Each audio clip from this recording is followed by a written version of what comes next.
Yep, we're good. All right, good morning, everybody. Let me try that again. Good morning, everybody. Hey, very good. I am Mike Petrilli, president of the Thomas B. Fordham Institute. Those of you tuning in online, we have a jam-packed house here at the Thomas B. Fordham Institute. I just want to make sure everybody understands we're talking about research, yes? No Betsy DeVos, no school vouchers. Okay, we're good, yeah, all right. And still, no, I love it. I love that there's so much enthusiasm for this topic today, which is to talk about, can we bridge the research to policy divide? And by the way, that is our hashtag, research to policy, for those of you following along. I will be following along on my phone so I can see the comments and bring some questions into the conversation as well. This is an issue that many of us here have been thinking about and wrestling with forever. Rick Hess, good friend of ours, has been writing about this for years, about whether or not we are being naive when we think that evidence, gold standard especially kinds of evidence, can inform policy in the same way that it might inform practice. I would argue that one of the greatest contributions of the No Child Left Behind era and the George W. Bush administration, in which I served, was the creation of the Institute for Education Sciences. Thanks to the amazing work of Russ Whitehurst and folks on Capitol Hill, they were able to transform the federal government's research enterprise in education from something that had been, a lot of people had long complained about, funding research of marginal quality, a research enterprise that back in the day, back 20 years ago when Fordham first started, and some of us can remember those days, education research was basically the laughingstock of the social sciences, maybe unfairly at times, but it was seen as a place that was not very serious about getting to empirical questions around what's working and what's not working. Well, thanks to IES, and I think also probably thanks to the data systems that states built, partly because of the annual testing under No Child Left Behind and some federal resources, we now have a research enterprise that I would argue is dramatically improved. And it is remarkable. At Fordham, as you know, every week we come out with the Education Gadfly newsletter. We do our Education Gadfly Show podcast.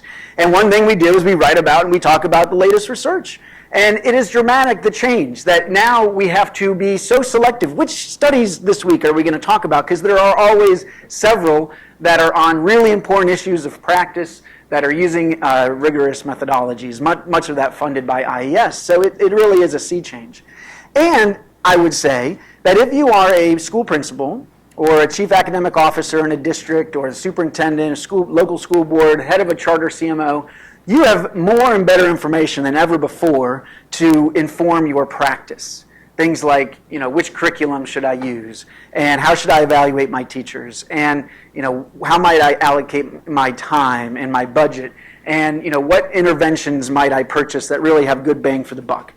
Clearly, there's still more to do, but there's a lot more information that's out there on the What Works Clearinghouse, which we no longer joke about being the Nothing Works Clearinghouse. Remember those days? There's now something like 100 different interventions on that clearinghouse that have shown positive impacts and that people can look to.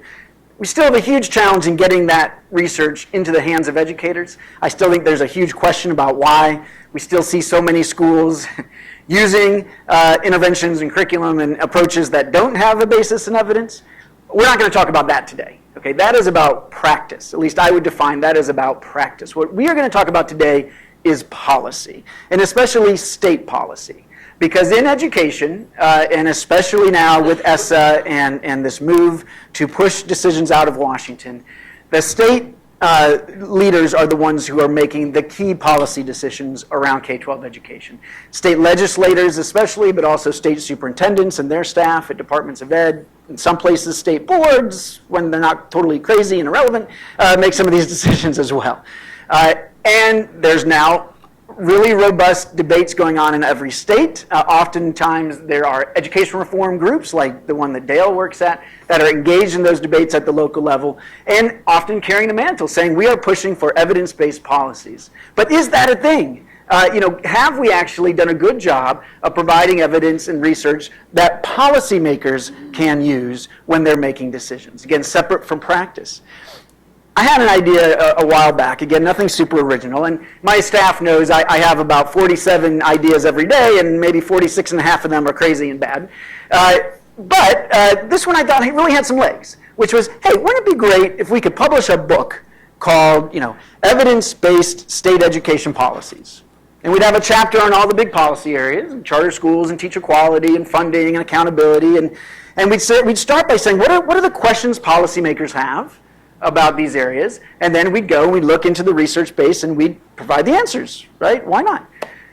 So I thought, let me take a crack at this, and I decided I'd try with charter schools, an area I know reasonably well. Ask some friends, help me identify what are the questions states have to wrestle with around charter schools. So, for example, in Kentucky, Kentucky legislators, just sat down to write their first ever charter school law.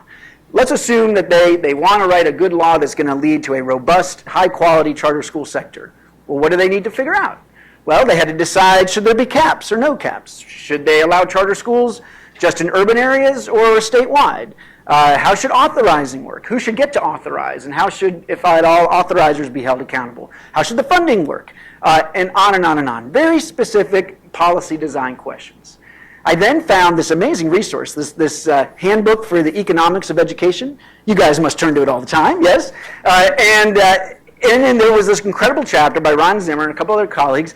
I mean, this thing went on for 40, 50, 60, 70, 80 pages of this incredible research literature review of all the rigorous studies that have been done in charter schools. And I looked in there and I said, this is great. I'm just going to have to pluck out what they have found and I'll answer the questions. And guess what? There was almost nothing in there that was actually useful to these policy design questions. Granted, they could tell me, for 30 pages, a discussion about all the studies looking at whether or not charter schools work, or in which situations do they work in terms of impacts on students. Long discussion about competitive effects, really interesting, on traditional public schools. Tons of information about the demographics in charter schools, and are they cream skimming or not. I highly recommend it to you. But in terms of the policy design question, once you have decided, yes, we're going to do charter schools, the question of how do we do it right, how do we do it at quality, how do we do it at scale, the kinds of things that legislators need to ask and answer in order to write the law, not much there. So that brings us to today. And the question is this inevitable? First of all, am I right? Am I being unfair to the research and to the research base? Is it actually the case that in many policy areas you could come up with something called evidence-based education policy? That there is a strong base to answer these questions. We're going to talk about that. If there is not, we'll talk about why is there not. Are we not doing the right kinds of studies? Is IES too focused on practice and needs to balance that with a bigger focus on policy? Or is it inevitable that that policy can only be informed by evidence to a certain degree, and that a lot of it is going to still come down to the work of interpreting the evidence, adding in common sense, and resulting in something that, again, may be informed by evidence, but certainly isn't solely based on evidence. That's what we're after today. Sound good? All right. Without further ado, let me introduce our panelists. I just realized I don't even have your titles written down here in front of me, but so I'll help me introduce yourself. So Dale Chu, what's your title, Dale? Vice President of Yeah, there you go. There you go. Almost forgot that. Vice President of Policy and Operation at America Succeeds. Okay, great. And America Succeeds now works in a number of states, a handful of states, Yes. to push education reform policies. Works closely with the business community. Yes, we engage business leaders on education issues. Yeah. Okay, great. Next we have Liz Farley from the University of Delaware. What's your title, Liz? I'm an associate professor of education and public policy and the director of the Partnership for Public Education.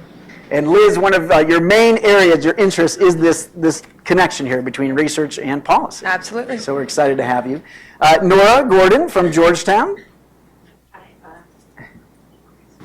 Let's see. Green. Okay, perfect. I'm Nora Gordon. I'm associate professor of public policy at the McCourt School at Georgetown University. Great. And finally, Dan Goldhaber. If you listen to the Education Gadfly Show podcast, you know we give a shout out to Dan at least once a month. That's in his contract. Dan from the University of Washington. University of Washington and podcast contributor. Yes. All right, good. Thank you for helping me out on that. Now, sometimes at Fordham, we just do regular panels, but sometimes we like to make things a little more interactive. Now, it's funny that Dale has been a part of basically every interactive session we've ever done. Many years ago, in 2011, we had America Education Reform Idol, which was amazing. Tony Bennett from Indiana was our Ed Reform Idol. Yes, many years ago. Then, what was it? Was it just last year that we had a big competition on ESSA designs? We got some wonks to develop what they would propose states would do on ESSA accountability. Had a big competition. What we're going to do today is we are going to spin the wheel of policy. Okay? Now, this is right behind me. Now, the wheel of policy was inspired by the wheel of freestyle that you might have seen on The Tonight Show with Lin-Manuel Miranda, among others, which my kids want to watch that clip over and over and over again, and it gave me this idea. We should have a wheel of policy. So here's how it's going to work. We're going to spin the wheel of policy. Wherever it lands, our policy wonk team of Dale and Liz are going to have to spend some time in front of us coming up with a list of questions that policymakers have about this policy. So if you're going to write a state law about this policy, what are the kinds of things that you'd want to know? And then our research team of Nora and Dan are going to talk about the kinds of studies that you could maybe can do to answer those questions, okay? Or maybe studies that actually exist. All right, are we ready? The moment they do not know, all they know is it's going to be one of these 5 policies that they're going to have to talk about. All right? And I agreed to do the event. Can you believe it? All right, let me get out of the way. All right, go ahead, Karen. Miss Beal, wheel of policy lands on teacher licensure. Oh my goodness, Dan, you were hoping, but did you have something to do with this?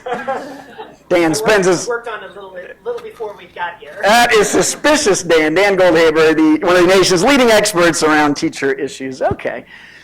Teacher licensure. Good. All right. So here's how, again, this is going to work. Dale, Liz, tell us, brainstorm. Karen's going to write down what you come up with in terms of a list. You're a state, legislature, maybe the state board if they're in charge of teacher licensure. You're trying to decide what requirements for, let's say, new teachers in your state. So what are some of those policy design questions you're going to have to answer around this?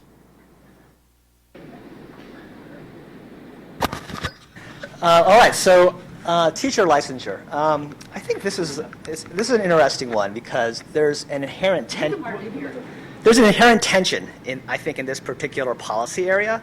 On the one hand, you have like the Kate Walshes and the Joel Kleins who advocate for what they talk about. They call raising the bar, right? And so I think Joel Klein has even talked about establishing a national bar exam for teachers, right? And so certainly policymakers may consider asking questions in terms of how do we raise that bar for entry. But at the same time, almost on the whole other side of the spectrum, you have folks like Dan Weisberg at TNTP, who's very thoughtful on this issue, and also Chad Alderman at Bellwether, who actually say go the opposite. In fact, the idea of raising the bar in their minds is a misnomer of sorts. If anything, it's more of a barrier to entry. And so what happens is a lot of the tests and so forth that currently are the guardrails for teachers getting in the profession, there's nothing that they do in terms of quality. If anything, it might actually disincent minorities and females or folks that you actually want to get in the profession that are not in the profession from entry. So there's that inherent tension. So I think from a policymaker standpoint, you want to think about, okay, well, what does this mean in terms of like when you want to design a good system for allowing teachers to get into the profession in your state without artificially keeping people out? What are those mechanisms that you want to put into place given that tension?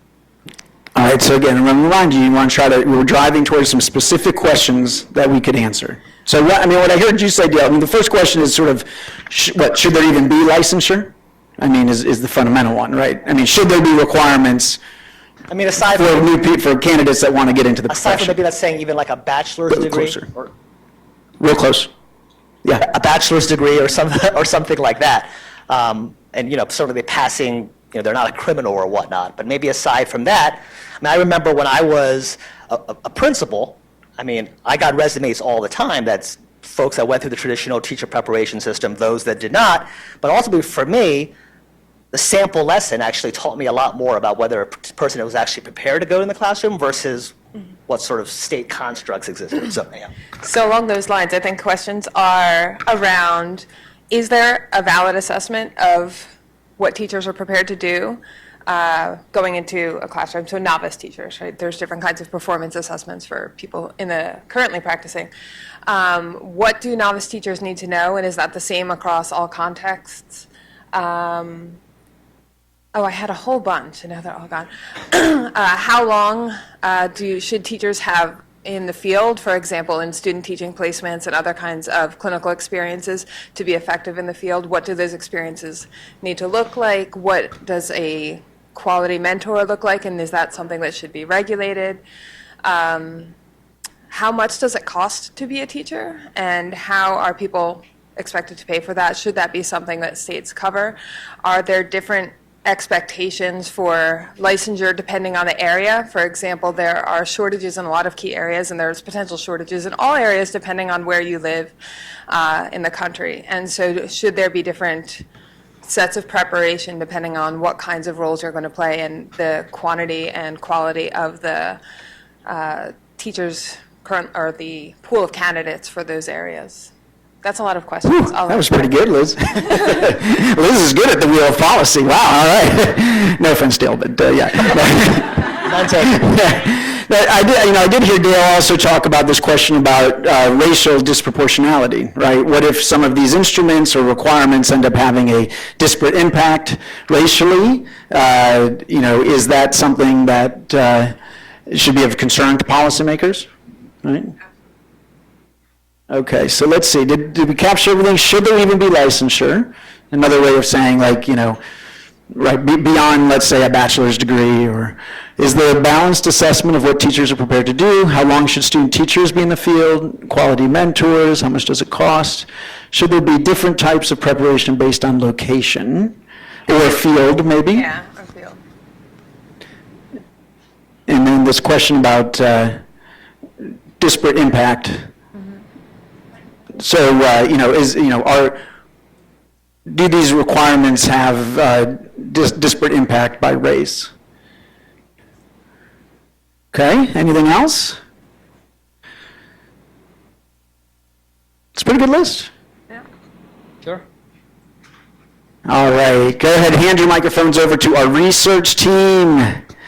This is interesting. This may go a different way than I expected. All right, Nora and Dan, so the question is there current research, or what kind of research, if there's not, what kind of research could be designed to answer these questions? So I'll say, when Mike said Dan is national expert on this topic, that is true. When I looked at the 5 topics on the wheel, I thought, that's the one I won't even Google because Dan is here. And I'm not going to answer questions about any of the other topics. This is the only one I... So here's my suggestion. Why don't I suggest some pie-in-the-sky perfect research to design, and then you tell us what we have? Sure. Okay. So should there even be licensure? So this is sort of the same way you kind of think about any question that would show up there. You'd say, wouldn't it be great if there were some historical accident, some random assignment where these similar places have different policies, and then you can compare what happens in these places. So if some state happened to have no licensure and some other state had licensure, how did things differ? And of course, you would want to know, why is it that one state had it and the other state didn't? And the states are, the states are otherwise identical. So I would say an even better experiment. And so I think that actually this is. So I want to back up for a minute. I think these are all really good questions. I think there are some questions that research can answer, and there are some questions that are more an issue of values. So, for instance, Mike brought up the issue of the diversity of the teacher workforce. I think that's an important issue, but you may sort of face different kinds of trade-offs. So research wouldn't necessarily say this is what you should do vis-a-vis getting a more diverse teacher workforce, because there may be some trade-offs inherent. And so I think the way to kind of frame it to state policymakers is, what do you value? Kind of rank rank that to some extent, given the fact that there are trade-offs? And then what is your theory of action around changes or policies? And then you can kind of test the theory of action. So I agree with Nora on the sort of the question of licensure or no licensure, that you want to think about what is an idealized experiment, and then what can we learn given the absence of experiments. So I don't want to talk too long about this talk, but I'll just say a couple things. It's very hard to answer this question about should there even be licensure, because there are kind of three things that go on with licensure. One, licensure affects who might opt to pursue a career in teaching. Two, there's some training aspect, we think, associated with going to a traditional teacher education program, or that you demonstrate some skills by passing licensure tests. But three, it affects who school systems, local school systems, can hire. So you could imagine a case where you have these two equivalent states, or these different states within a state, and the teachers that would end up in the workforce could be identical, right? Because local school systems could choose to hire the exact same people in the absence of licensure as would have been hired with licensure. I don't think that's true, but it's very hard to know whether that's that kind of thing would happen, because states never have these within state kind of natural experiments. So you can't sort of disentangle these three things. So here's what I think research says about licensure. I think research says that there's tremendous overlap in the effectiveness and generally the value-added effectiveness of people who come in through different routes into the profession, who are sort of fully traditionally licensed or not. So licensure itself is not going to be a guarantee of quality. I think research suggests that the teachers, that there's a disparate impact of the licensure tests. So there are aspects of licensure that are definitely going to affect the likelihood that you're going to have a diverse teacher workforce. And it's not just the test, but it's also the fact that oftentimes minority candidates can't afford to go, take a step away from their jobs and get a post-bac degree. So if you live in a state where you need to go through and get an additional degree, that can be more problematic for some segments of society than others. And then I guess I want to say that I think these are all really good questions. I think that the questions need to get into like sort of more into the minutia. And so I'm going to add a question, and I'm going to suggest that the way that we can answer some of these questions are entirely different from the setup that we typically have. So the question I'd add is, what's the impact of having 50 different licensure systems in the United States? Which to me looks insane. And so how easy is it for someone to take their license from one state and start teaching in another? Not just how easy is that de facto, but how transparent is it to the potential people who are moving from one state to another? Because I don't think we know how many people we lose from the teacher labor market when they move across state boundaries. All right, so let me make sure I'm Can I say hearing. one last thing? Because Sure. this is. Let's say it loudly, right into. I'm going to say nothing innovative except for maybe this. We have the opportunity with data to rethink the way that we do things like set licensure test cutoffs and even the questions on licensure tests. So the way that this is done now is you have a bunch of experts who say, hey, this looks like a reasonable question. So we're going to say that you should have to pass this.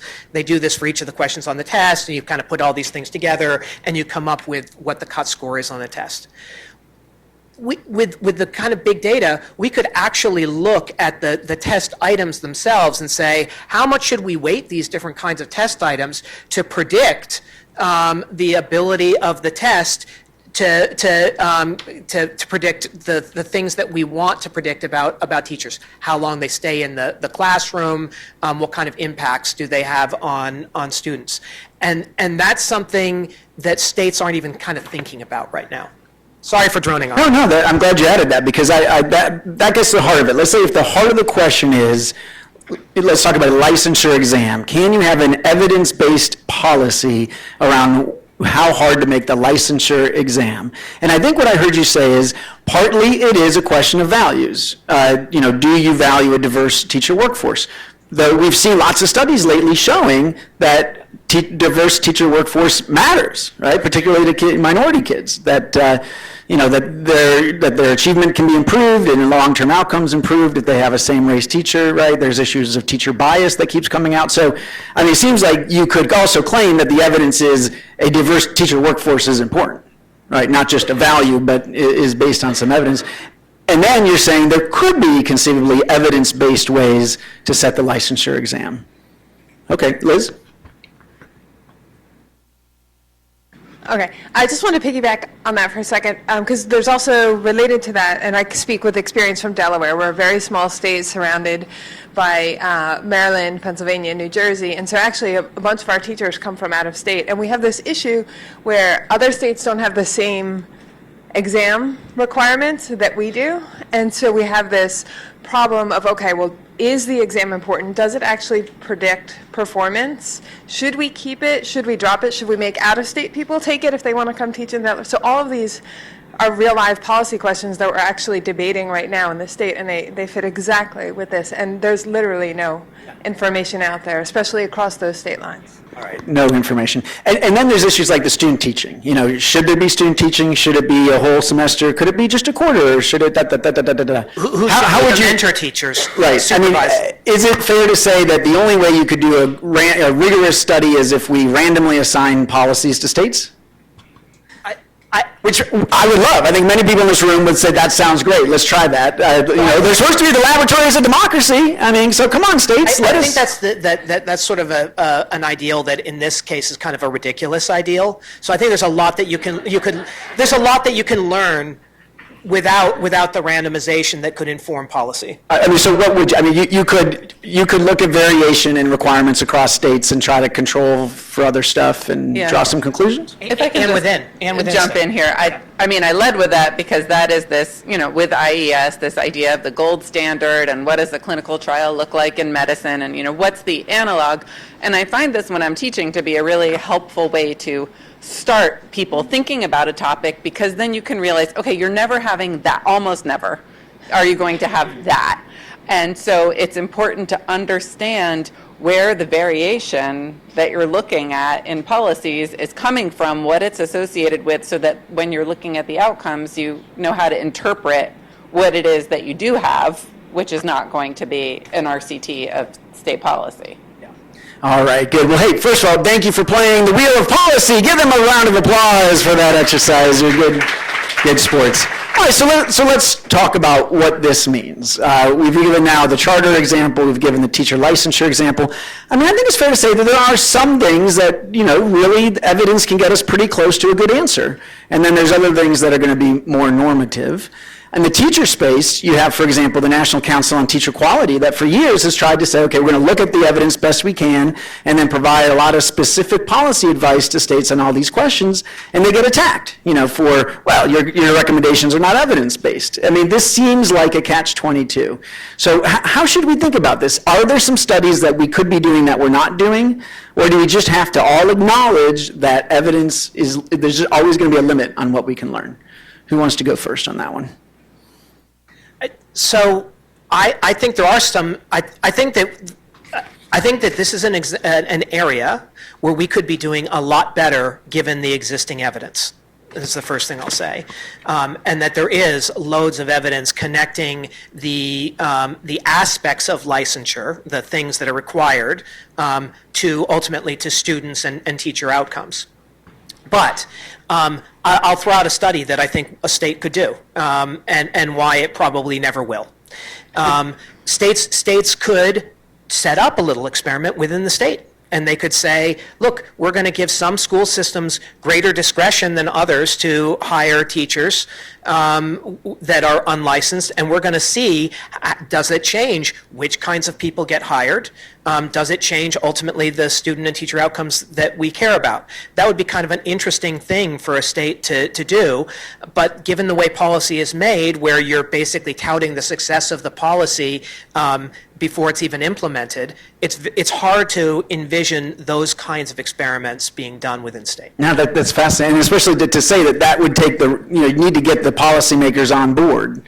But I think that's pretty exciting. By the way, Dan's got some great slides relevant to this that we want to show in a moment. So, yeah. So I just want to comment on your language when you set it up, talking about evidence, using evidence to shape a decision versus thinking normatively. And I think there's a lot in the middle there. Okay. And sort of this question of, is there research that people don't think of as evidence, because it's not that RCT gold standard stuff, but a lot of stuff that uses data.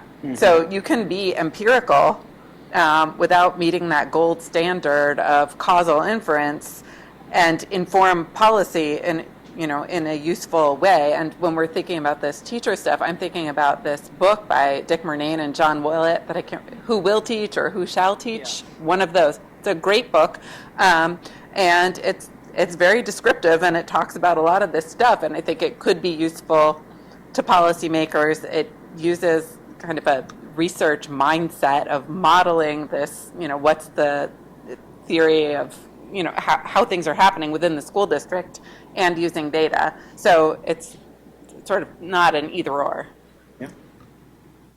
And I just want to add that part of this conversation assumes that research has to be available before policies are made for it to inform it. And I think that in the topics we were going to talk about, and in this case in particular, it's not always there. And so I think we need to be explicit about taking opportunities to create the evidence while we're developing policies, right? So if there's not necessarily research out there to inform policies or to drive them, that as we create them, we think about evaluating them, generating that evidence, so that as we improve policies or go to make new ones or disseminate to other states, that we're policymaking is part of the research process too, and so that those things are not necessarily one happens and then the other, but they can happen simultaneously. Particularly, policy isn't always behind research. Research isn't always ahead of policy. So linking these two a little more closely would be really productive. And so Dan's suggestion about things we ought to do or that policymakers ought to consider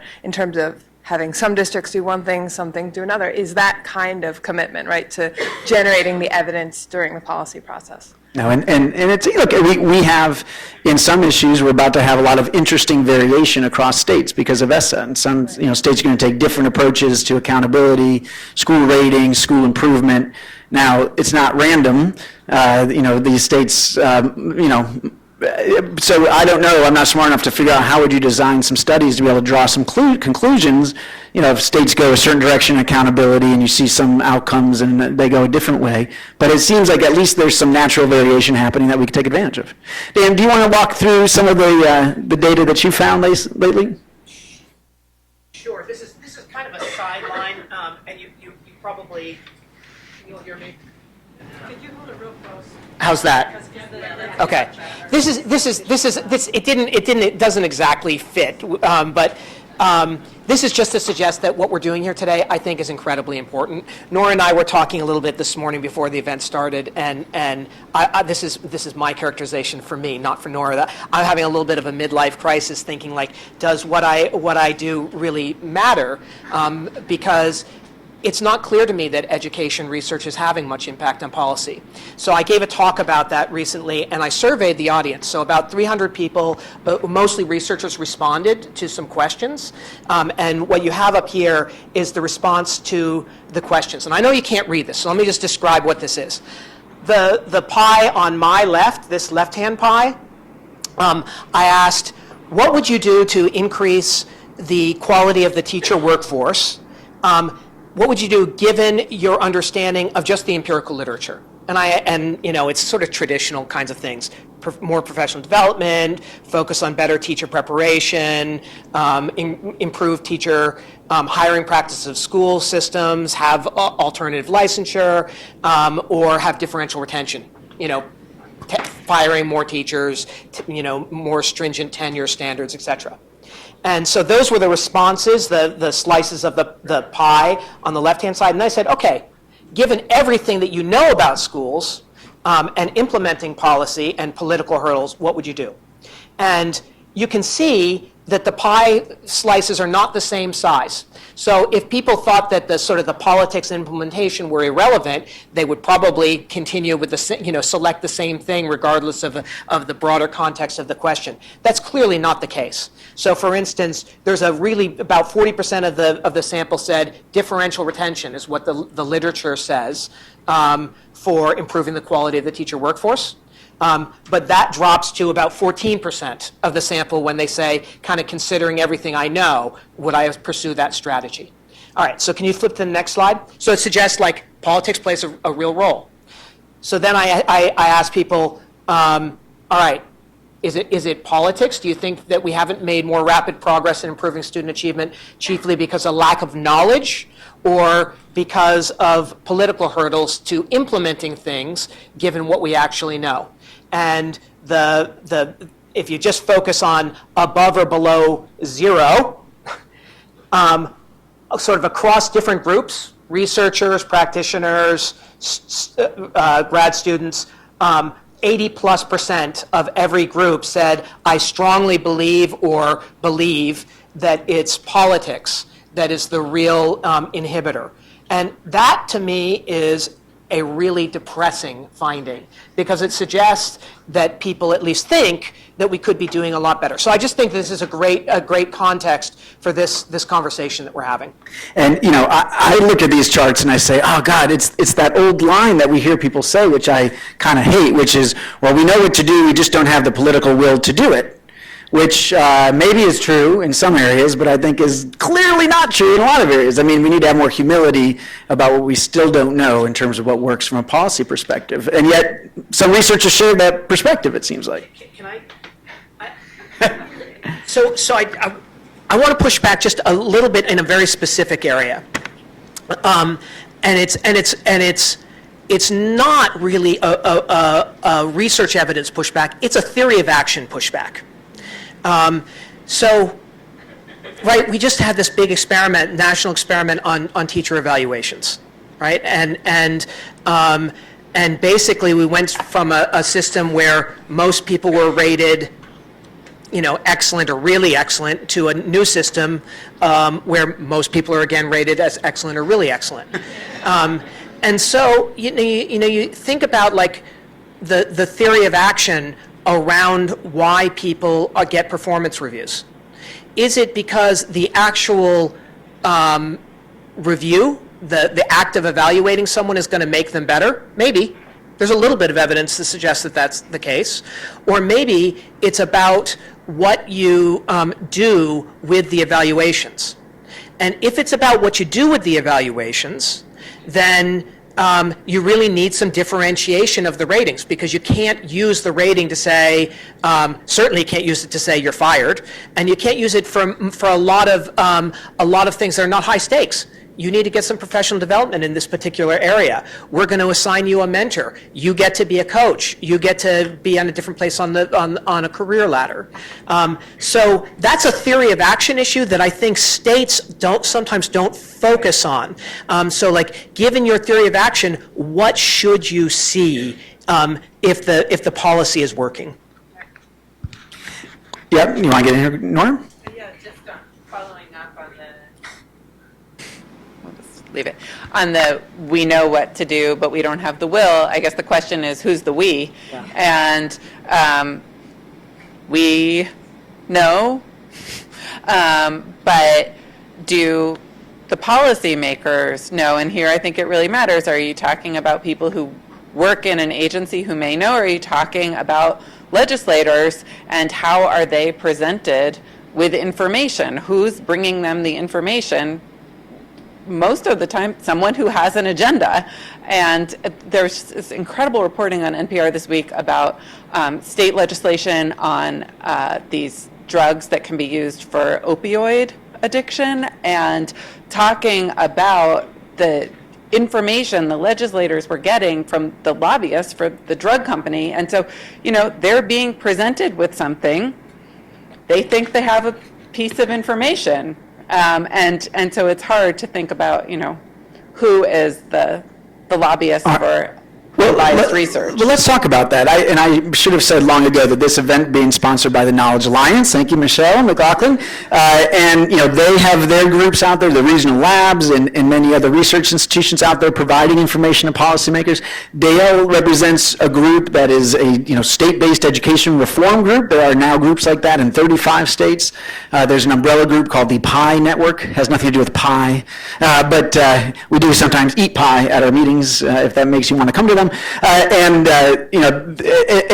we talk about trying to be evidence-based, that these are groups that are not membership organizations.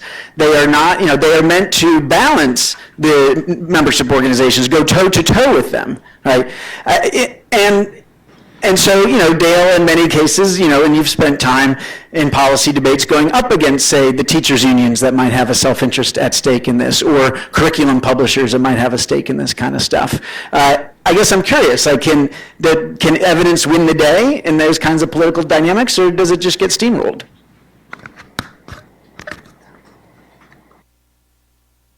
I mean, ideally, it would have to be an either or, right? That evidence could go along with whatever political momentum's there. But, just from my experience, Mike, and that graph that Dan showed up earlier, yes, politics is the huge driver. And in fact, I've spent almost 5 years working at 2 different state education agencies. And in that work, in terms of driving policy and legislative changes, I was constantly in the rooms with all assorted mixes of stakeholder groups, whether it was meeting with legislators, meeting with lobbyists, meeting with policy experts, meeting with superintendents, meeting with teachers. I'll honestly say that this is probably the most time I've spent with researchers during that whole thing.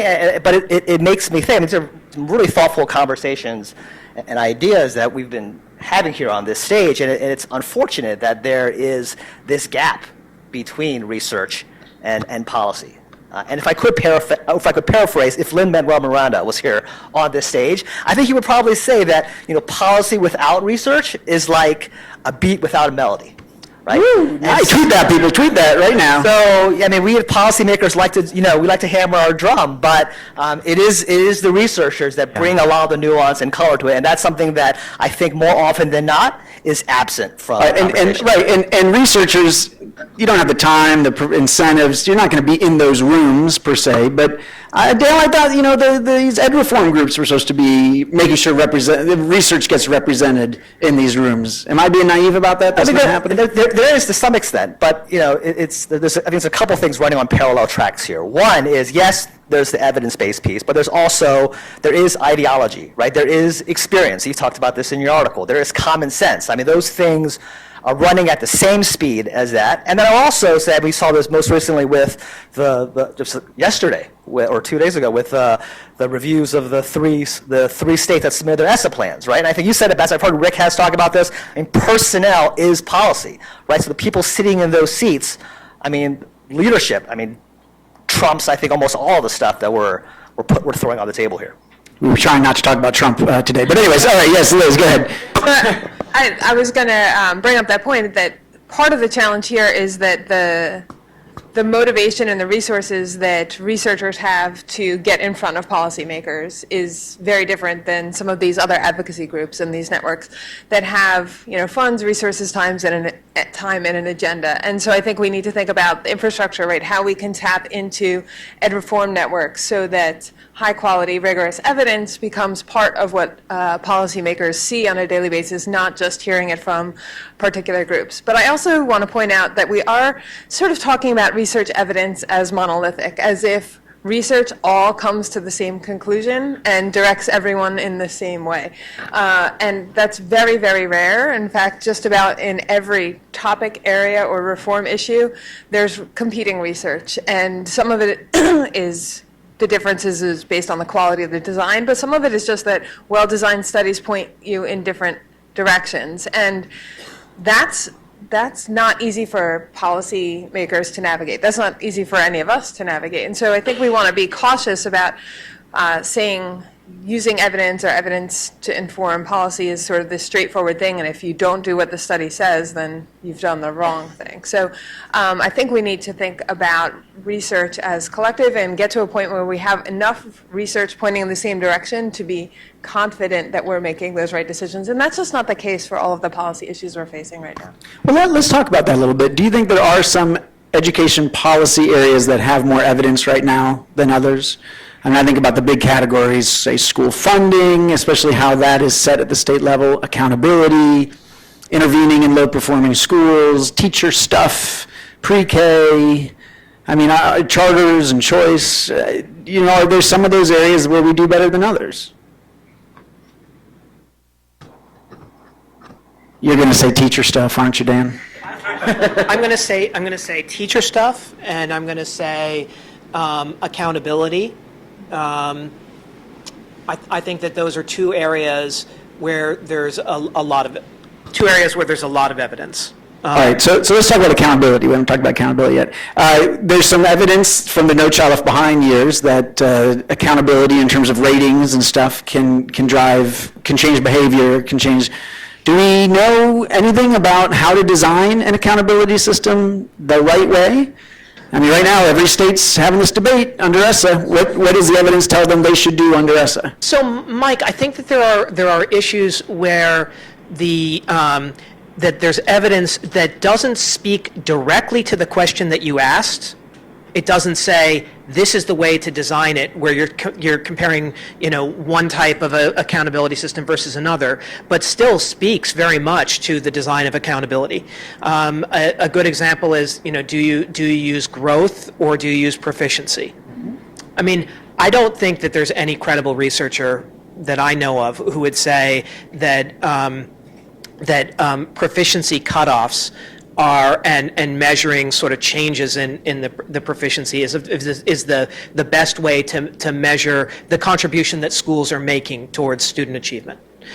So there may be some other reasons to use proficiency that I think are legitimate, but if the question is, it's a little different than the question you asked, is the question is, if we want to be rating schools based on what the school performance actually is causally impacting students, should we do it one way or the other?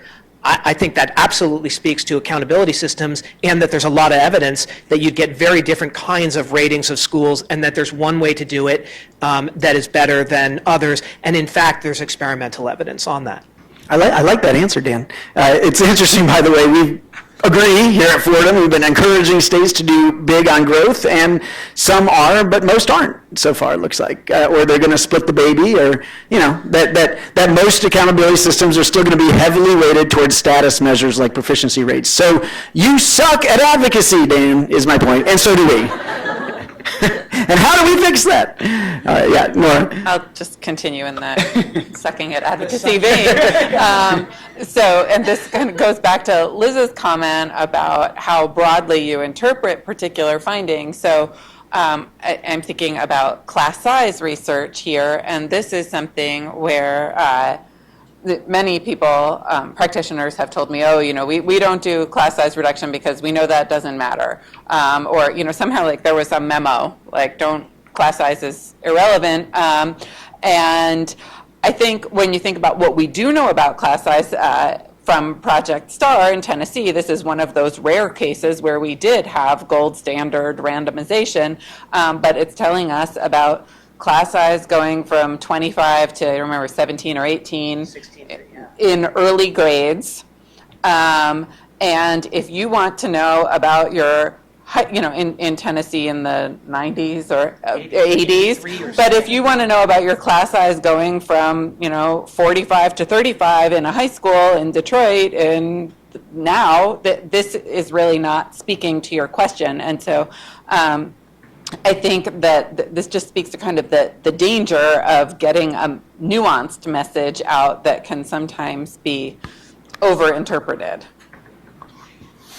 And, what the temptation, it seems to me, in some corners, including from researchers, is to say, well, we have all this fuzziness around policy, but we have more information about practice. So we will just mandate that local schools follow evidence-based practices, right? In fact, I mean, ESSA does this, No Child Left Behind did this. I mean, with ESSA, it's that they just threw in this phrase evidence-based practices a bazillion times. I don't think any of us are all that confident that that will actually result in people doing evidence-based things. But, but you could get more specific. So like a state could look at the teacher stuff that Dan and others have produced and say, okay, there's a strong argument for differentiating among teachers based on how much impact they have on student achievement and treating them differently as a result, doing an evaluation system, having some, and so we can't, the question is, do we try to do that statewide? That didn't work so well in recent years. Do we mandate that local districts do it? Is that the closest we can get to evidence-based policies, is mandating that people do evidence-based practices? Do you get what I'm getting at? Is that likely to work?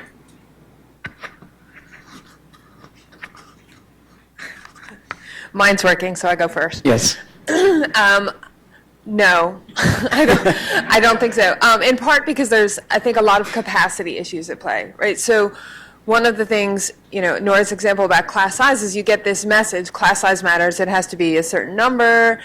That's not really the right message for a whole variety of contexts. And so mandating people use evidence or adopt evidence-based practices require them to understand different kinds of evidence and make critical decisions about the kinds of evidence that are going to inform.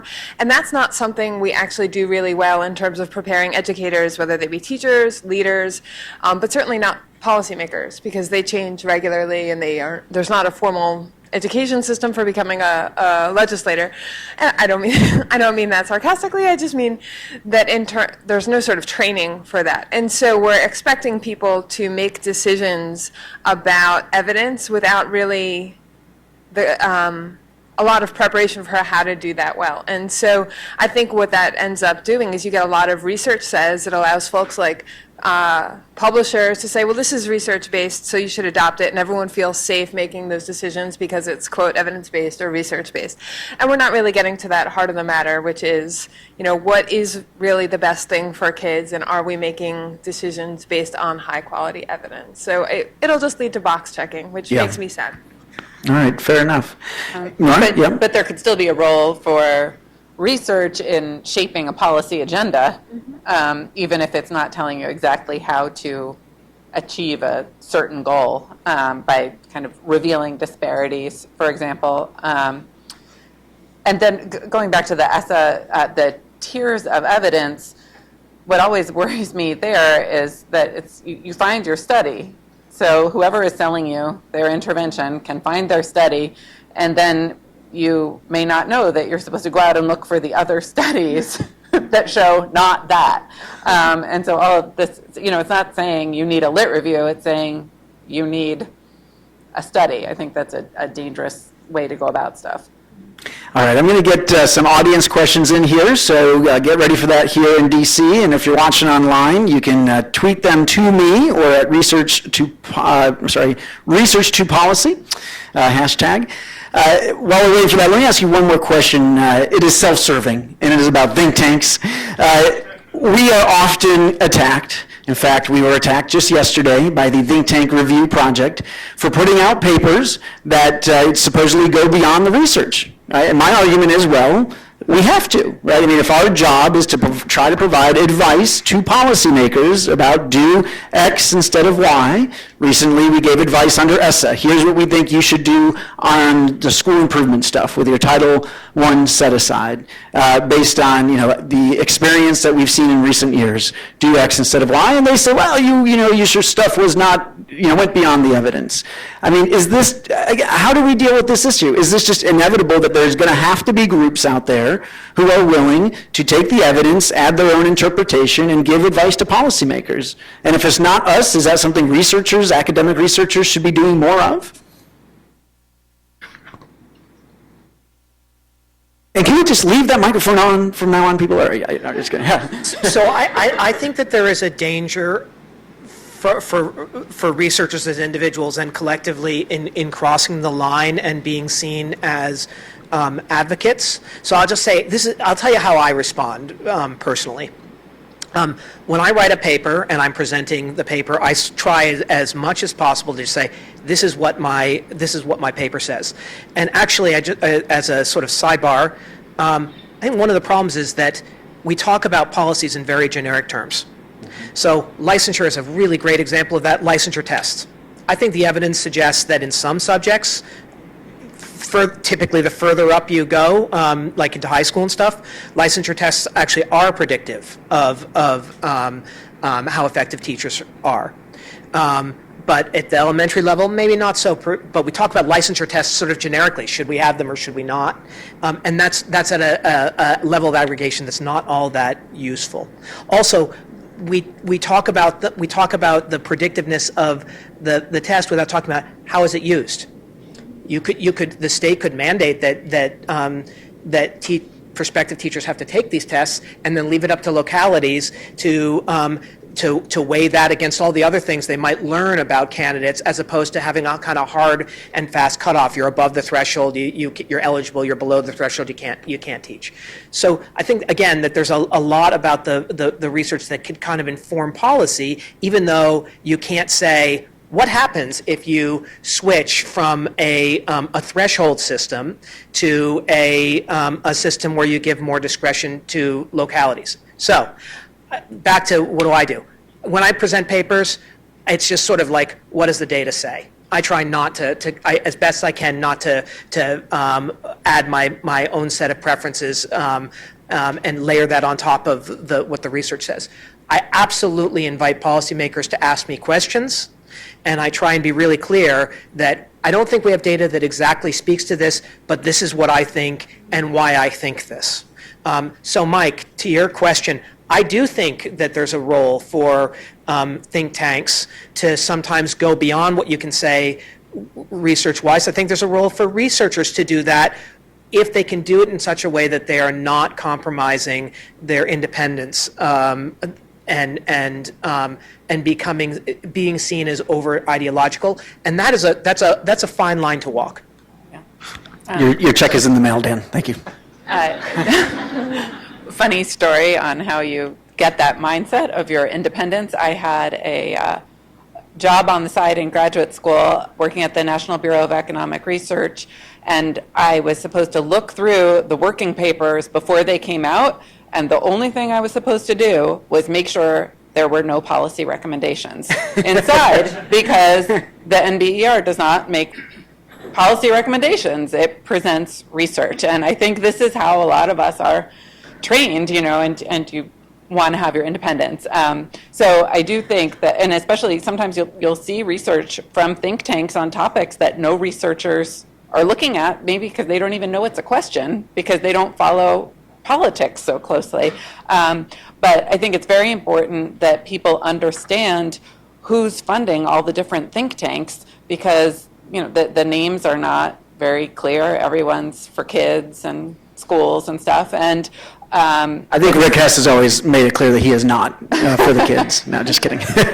Sorry, Rick, just shout out to you. I've heard him say it. I think he's kidding, but I'm never quite sure. Yeah.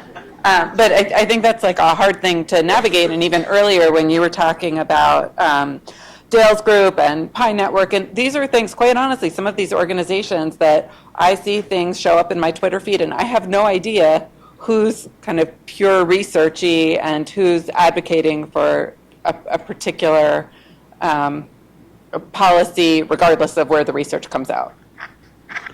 I say something real quick. I do think it's kind of tricky, and it's really helpful to hear that, because I think for policymakers, and especially for legislators, that's a source of frustration. They want to know your opinion, right? So to use the example, Dan, you mentioned ago in terms of licensure, right? Like, policymakers and definitely legislators want you to paint with a broad brush, and you couple that with legislators and policymakers are bringing their confirmation bias to the table. So if I come in and I think class size reduction is bad, I ask you, what do you think?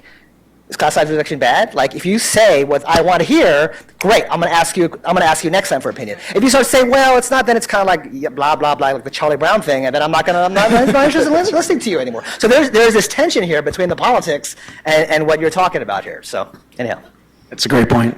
Dan wants to get back in here again. I mean, I just think that I don't know how you solve this problem, but like on all of these issues, licensure, class size reduction, vouchers, charter schools.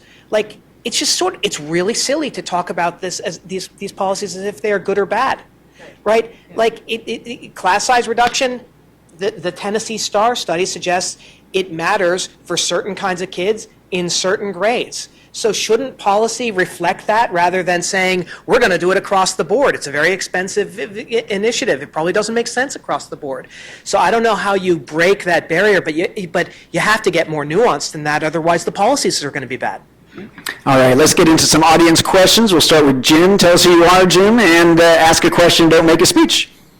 I'll try not to make a speech. I'm Jim Kalmus, Carnegie Foundation for the Advancement of Teaching and the W.T. Grant Foundation.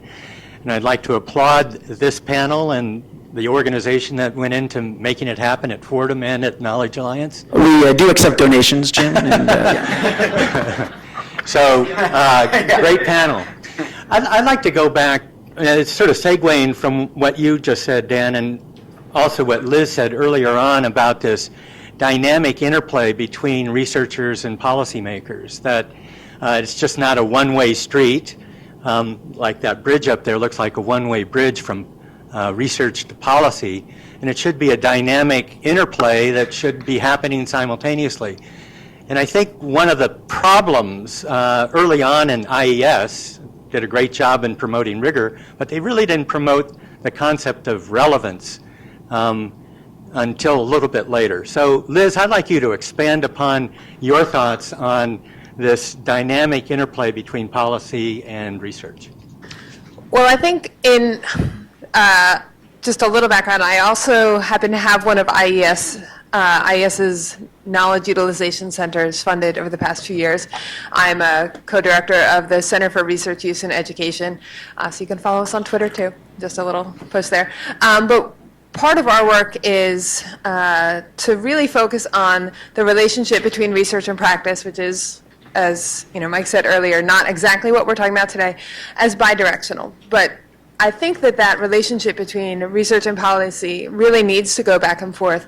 We have even in the language we use when we say research to policy or research to practice, we're assuming that research, has answers that practitioners and policymakers need to use, versus policymakers or practitioners have questions or issues or needs that need to drive research. And that's increasingly happening. I know, William P. Grant Foundation, IES, and others, Spencer Foundation, are working on a lot of research practice partnerships, which I think help navigate that space and create opportunities for co-designed studies, co-negotiated questions, problems of practice.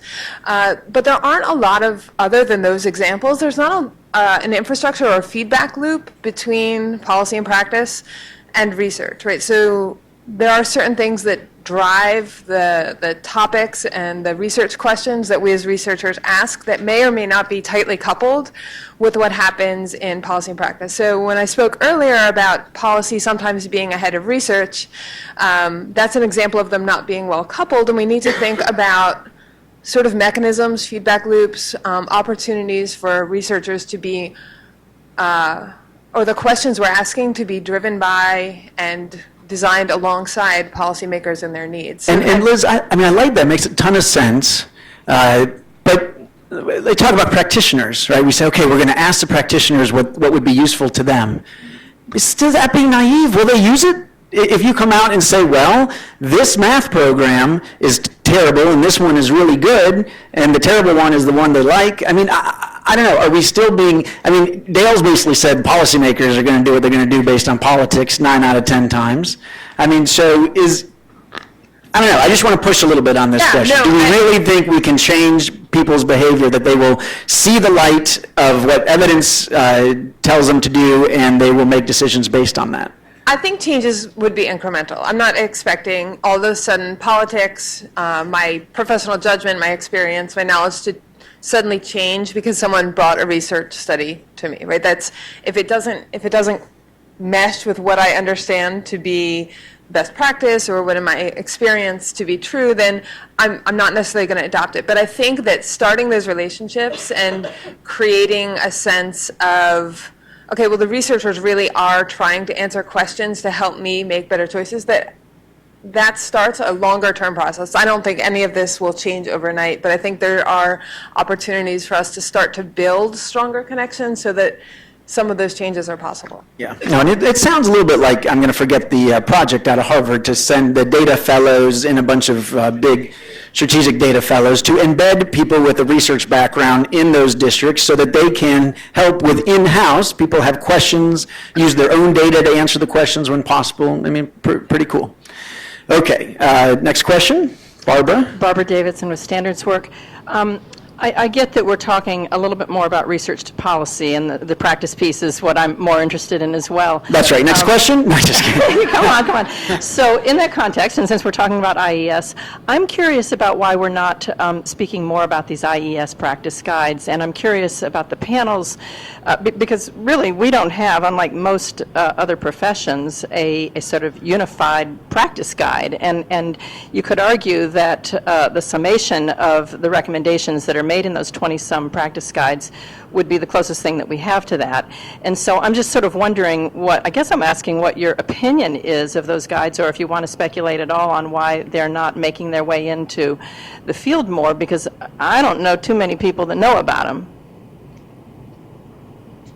Anybody? Liz? I'll try a little bit. I think they're actually very well done, and if you've ever taken a class with me, then you use them. But I think what I do think they do well is they provide evidence-based recommendations, but they also communicate the quality of the evidence behind it. So, for example, I teach courses on database decision-making. There's a guide, a practice guide for that, but they're pretty clear that the evidence behind all of those recommendations is very, very low in terms of quality. So in that respect, I think they're very useful because they provide specific recommendations, but they also sort of hedge their bets, right? They're clear that we don't have definitive answers. They're about some of these practices. I don't think they go far enough, and I don't think enough people use them. I think that that's part of this issue around what are the organizations and networks we can tap into to move some of these ideas and recommendations to policymakers. It's not clear whose responsibility. I don't want to jump into practice here, so I'm trying to, I don't think they give enough guidance to practitioners as to how to do that. I will say there are some people taking that's the next step. For example, Digital Promise has a great set of not only research-based guides, but also videos modeling different practices, which are particularly useful. But to stick on the policy issue,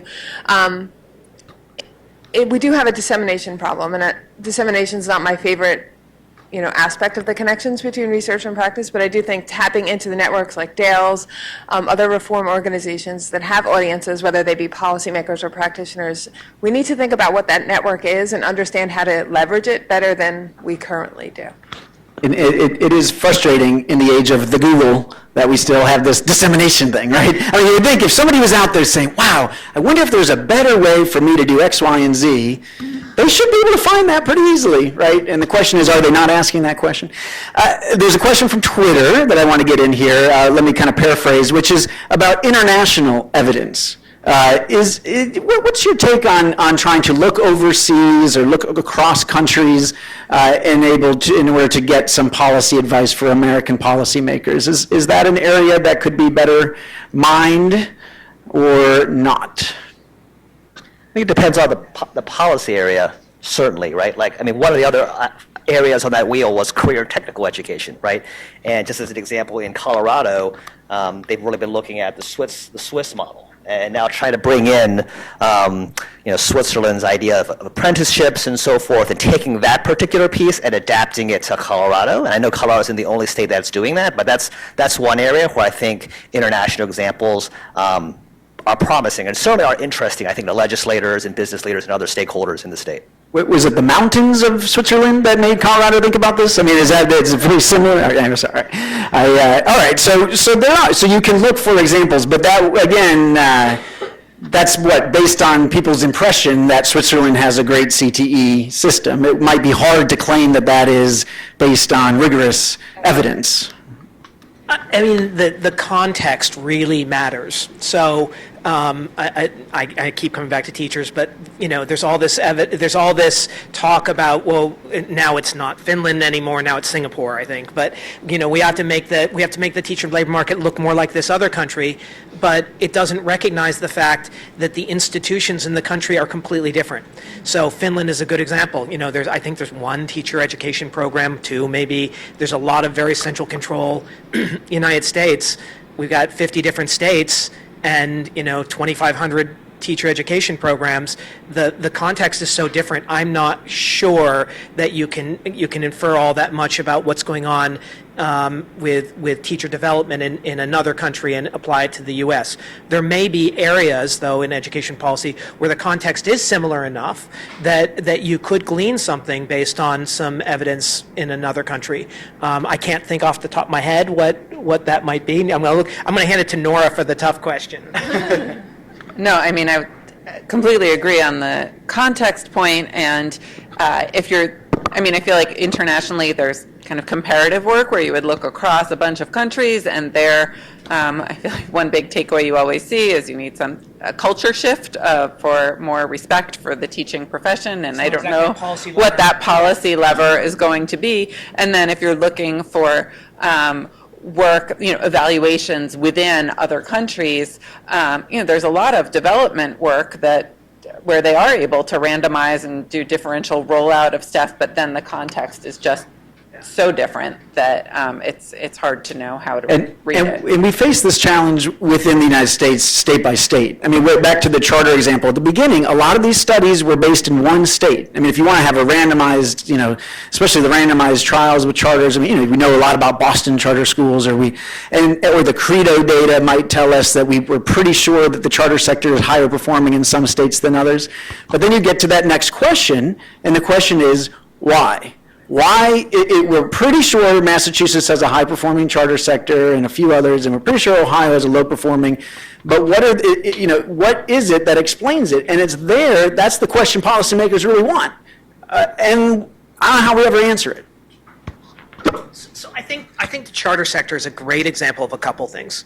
First, it's a good example of evidence not having an impact on policy. Massachusetts is a good example. So I agree. The evidence on charter schools in Massachusetts looks pretty positive. Not so much in a lot of other states, but in Massachusetts it looks positive. And Massachusetts just decided not to to up the charter cap despite. Did they not read Ron Zimmer's chapter when they were voting in that election? Come on, in that ballot initiative. We should have sent it to every house and. But there is evidence that I think does speak to what state policymakers ought to look for with charters. Despite charter schools on average being better in Massachusetts, it seems like there's a lot of overlap, right? So there are lots of ineffective charter schools that are less effective than the average public school in Massachusetts. The evidence suggests that charter schools tend to get better as they sort of age. The evidence suggests that the authorizer, to some extent, makes a difference. And so I think that suggests that if you're a policymaker like Kentucky thinking about what you ought to be looking at, you ought to be thinking like, okay, so should I expect charter schools to be shut down after a couple of years? How should I be judging the authorizers? And so it's, again, more to the theory of action. And if you really want to develop a very high-quality charter sector, then I think you'd expect that that charter schools should be shut down, right? Yeah. Okay. Another question in the back? Yep. Tell us who you are and ask a question. My name is Sheldon Fishman, and my question is to take off what has been said already, is how do you even the playing field for a superintendent of a large school system where he's facing researchers saying you ought to randomize some of the things that you're trying, and you have special interests that saying, do this thing, it's terrific.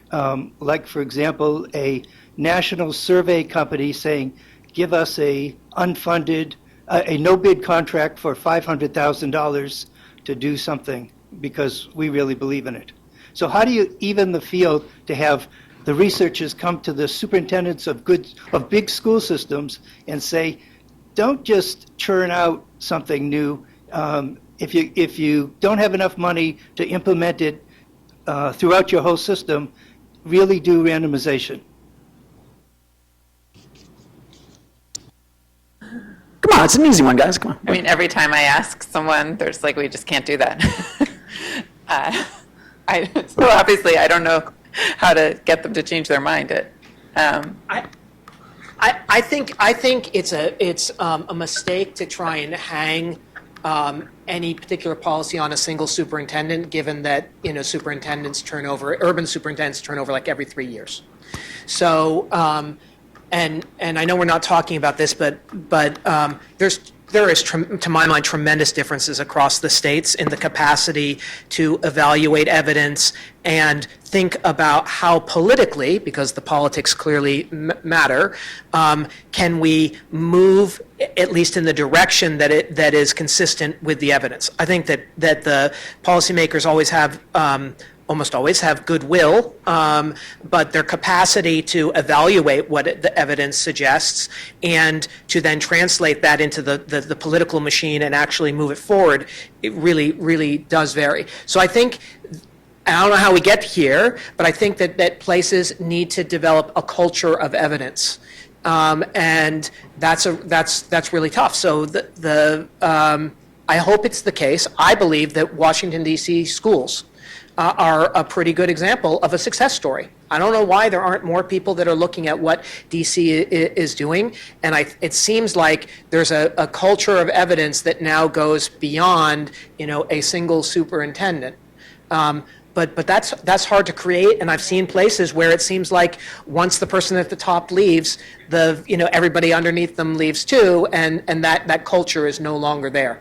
That's a great point. I think DCPS deserves a ton of credit. Certainly some of the charter management organizations have that culture of evidence. I'm sure there are some other school systems, but that is huge, and we need them to evangelize about what that looks like and how you build that. Yeah. Okay, one last question to my panel. I started off at the beginning saying that I had this crazy idea about a book, Evidence-Based Education Policies. Should somebody try to write this book? Is this worth trying? Do we think we could, sit down, Dan, you could write the chapter on teacher stuff. Could you come out with some pretty good guidance to policymakers based on evidence? Nora, why don't you go first? I think the book could be like a choose your own adventure book where you're sort of saying a list of questions for policymakers to ask themselves, and if yes, go to page whatever. If no, go to page whenever. I mean, this is what's so hard is, and I think the culture of evidence, that thinking about what is the theory of action, there's going to be a million different possible scenarios, and there's not going to be this one best policy. So I think it could be kind of a book of questions with references rather than a, here you go, this is what you do. I like choose your own adventure. Good. I think if you want people to learn from it, maybe it's better as a TV series. And release the whole season at once, House of Cards style.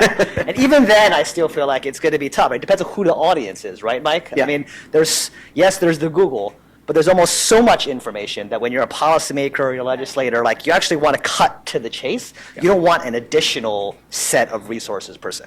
All right. Liz?